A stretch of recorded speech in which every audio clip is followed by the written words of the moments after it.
नमस्कार दोस्तों। आज हम चर्चा करेंगे उस बड़े विवाद की जो भारत और पाकिस्तान के बीच एशिया कप 2025 के मैच के बाद सामने आया। इस विवाद का नाम है नो हैंडशेक कंट्रोवर्सी। हर तरफ यही सवाल पूछा जा रहा है कि आखिरकार भारतीय खिलाड़ियों ने पाकिस्तानी खिलाड़ियों से हाथ क्यों नहीं मिलाया। क्या ये खेल भावना के खिलाफ है? और सबसे बड़ा सवाल ये कि क्या इस वजह से टीम इंडिया पर किसी तरह का बैन लगाया जा सकता है? आइए पूरे मामले को विस्तार से समझते हैं। भारत और पाकिस्तान के बीच खेले गए इस मुकाबले में टीम इंडिया ने शानदार प्रदर्शन किया और पाकिस्तान को मात दी। आखिरी गेंद पर सूर्य कुमार यादव के बल्ले से निकला बेहतरीन शॉट सीधे बाउंड्री पार गया और भारत ने जीत हासिल कर ली।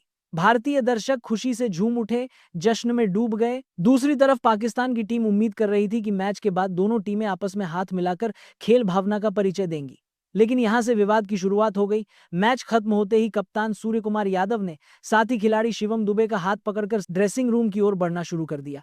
बाकी भारतीय खिलाड़ी भी उनके साथ अंदर जाने लगे। ऐसे में जब पाकिस्तानी खिलाड़ी हाथ मिलाने के इरादे से आगे बढ़े तो उन्होंने पाया कि पूरी भारतीय टीम पहले ही ड्रेसिंग रूम जा चुकी है। यहां तक कि भारतीय टीम का ड्रेसिंग रूम का दरवाजा अंदर से बंद कर दिया गया और पाकिस्तान की टीम बाहर खड़ी रह गई। किसी भी भारतीय खिलाड़ी ने बाहर आकर हाथ मिलाना जरूरी नहीं समझा। यही दृश्य कैमरे में कैद हो गया और देखते ही देखते पूरे क्रिकेट जगत में चर्चा का विषय बना। पाकिस्तानी मीडिया और उनके क्रिकेट बोर्ड ने तुरंत आरोप लगाया कि भारतीय खिलाड़ियों ने खेल भावना की अनदेखी की है। उनका कहना है कि जब मुकाबला खत्म हो जाता है तो दोनों टीमों का हाथ मिलाना इस बात का प्रतीक होता है कि खेल मैदान तक सीमित है और मैदान के बाहर आपसी सम्मान कायम है। लेकिन इस बार भारत ने ऐसा करने से इनकार कर दिया। पाकिस्तान का यह भी आरोप है कि भारत ने राजनीति को मैदान पर लाने की कोशिश की। उनका तर्क है कि एक तरफ भारतीय खिलाड़ियों ने हाथ नहीं मिलाया और दूसरी तरफ मैच कॉन्फ्रेंस में सूर्य कुमार यादव और गौतम गंभीर ने अपनी जीत को पहलगाम आतंकी हमले के शिकार लोगों और भारतीय सेना को समर्पित कर दिया। पाकिस्तान का कहना है कि यह साफ तौर पर राजनीतिक बयानबाजी है। अब भारत की तरफ से क्या कहा गया, यह समझना भी जरूरी है। भारतीय कप्तान सूर्य कुमार यादव ने मैच खत्म होते ही साफ संकेत दे दिया था कि विरोधी टीम से हाथ मिलाने की कोई आवश्यकता नहीं है। भारत का पक्ष यह है कि जब हमारे देश पर हमले होते हैं, जब हमारे जवान और नागरिक आतंकवाद का शिकार होते हैं, तब हम उन हमलों से जुड़े देश के खिलाड़ियों से दिखावटी दोस्ताना व्यवहार क्यों करें।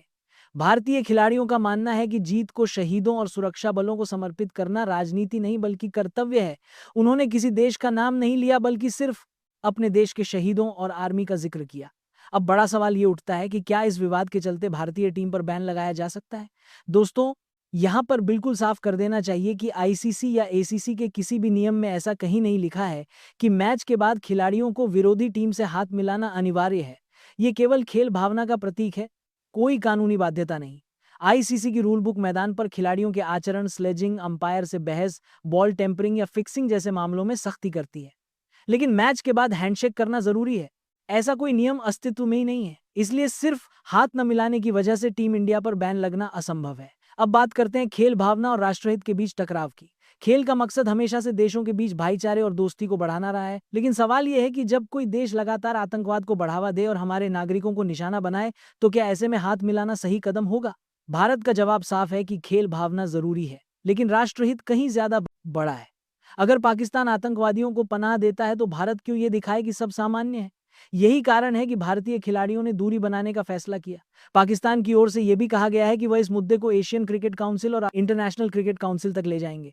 उनका दावा है कि भारत ने जानबूझकर खेल भावना की अनदेखी की और राजनीति को मैदान पर उतार दिया, लेकिन हकीकत यह है कि भारत ने किसी देश का नाम तक नहीं लिया। उन्होंने बस इतना कहा कि हमारी जीत शहीदों और सेना को समर्पित है। अगर पाकिस्तान को यह सुनकर तकलीफ हो रही है तो इसका मतलब साफ है कि चोर की दाढ़ी में तिनका जरूर है। आगे क्या हो सकता है, इस पर भी विचार कर लेते हैं।